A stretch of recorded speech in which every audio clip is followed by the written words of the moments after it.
Hey y'all, it's your captain for all things creative coming at you with Real Housewives of Potomac, Season 8, Episode 17, which is finally getting into the finale, which will be next week. So there was a lot going on this episode.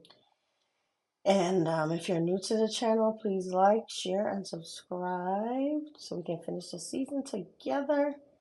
And if you're returning, thank you so much for already rocking with us. Let us get into this episode. So we start off with Wendy on the phone, getting worried about her show, which is on YouTube right now. That at that point in the season is about to launch, right?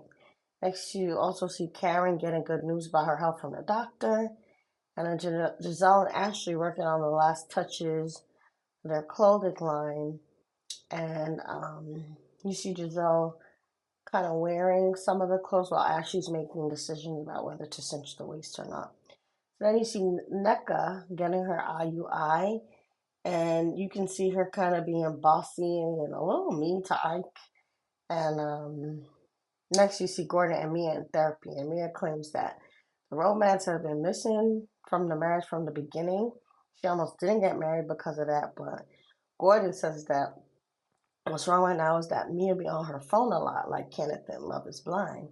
Probably looking for her next boo, because we all know that the real problem is not romance being missing, but money being missing. Because she had married Gordon knowing he was not romantic and was spending up all the money on them rental properties, according to her own mouth. So trouble is in paradise, but especially in the bank. So next you see Candace in therapy, and she's crying, saying she wants a baby.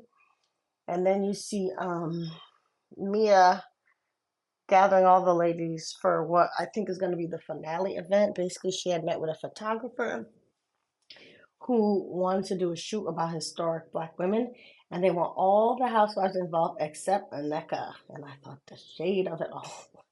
And so much for her being the new grand dame, because then people are like, Harpo, who this woman? We don't want her. And even Karen makes a little joke about it because they always try to diss Karen, but it's the people that, decide who are the fan favorites and all that stuff. And even the photographer was like, no, I don't know that woman. I don't want to work with her, even though she's a full housewife. But I guess Mia tried to explain that, like, the man wanted people with ties to the community and people who actually, again, have a lot of people that like him. So sorry, Nika.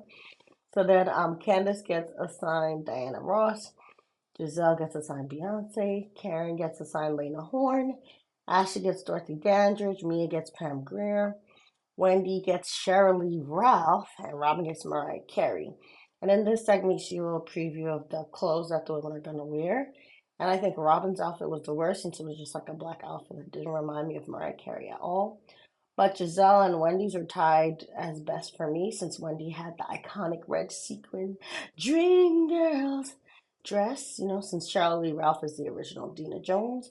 And Giselle had the Super Bowl outfit that Beyonce wore that has, the black with the gold, fake ammo on it. It was pretty close to the actual Super Bowl outfit. So then Robin is then seen meeting about what it takes to move forward with her spa franchise plan. And it's actually gonna cost a lot of money, like 68,000 and change. And then we also find out that Giselle's late father has started going through the last stages of his health crisis at the time in the season. And Giselle does not want to talk about it in her confessional, but her father did go on to glory. So who knows if that confessional was filmed before or after that. But Giselle does have a problem, again, with not talking about things, being on mute about a lot of things. The show is about capturing your life.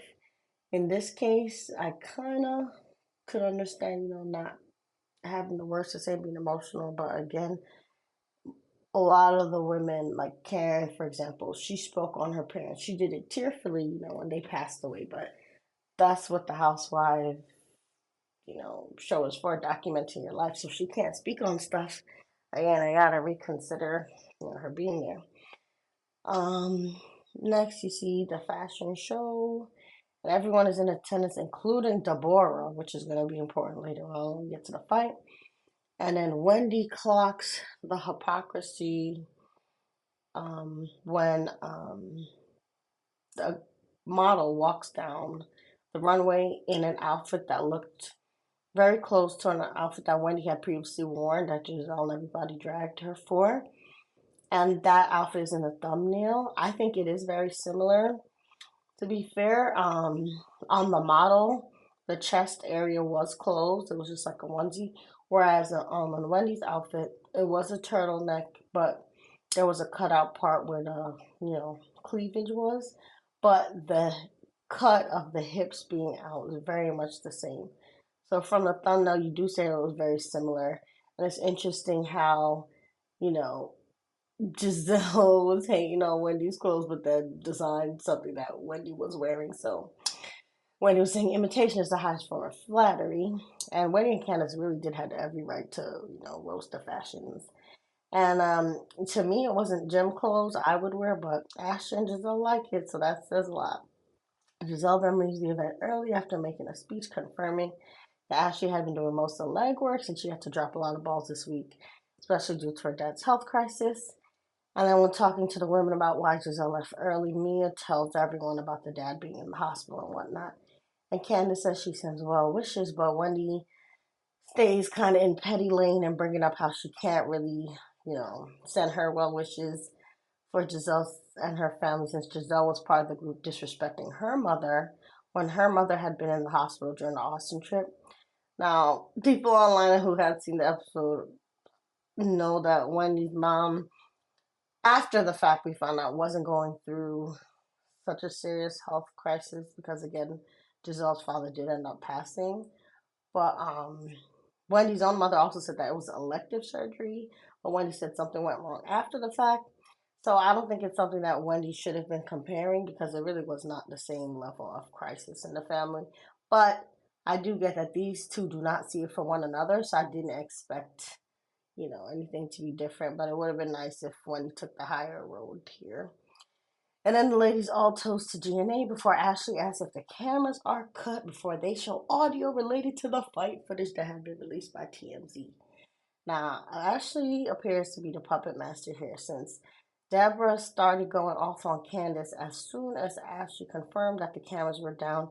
And again, Ashley was the one who invited Deborah. So then Deborah starts pressing Candace about why she has so much to say behind her back.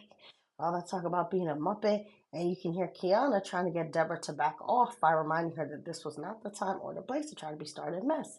And Deborah's tone keeps getting elevated until you hear, like kind of shocked sounds and scuffling. So you know that that's the fight. And even though Bravo did not air the fight, you can catch that on TMZ and Twitter. We hear that it really was Deborah that was the aggressor, and Kiana was the great defender, standing up to Deborah for Candace. And it's all to be continued as the finale finally airs next week. So please, say your opinions in the comments. What did you think about the episode? Do you think Wendy should have showed a little more grace? Do you think Ashley's the puppet master behind the fight? All of that good stuff. But no matter what, remember you are the master of your fate and the captain of your soul.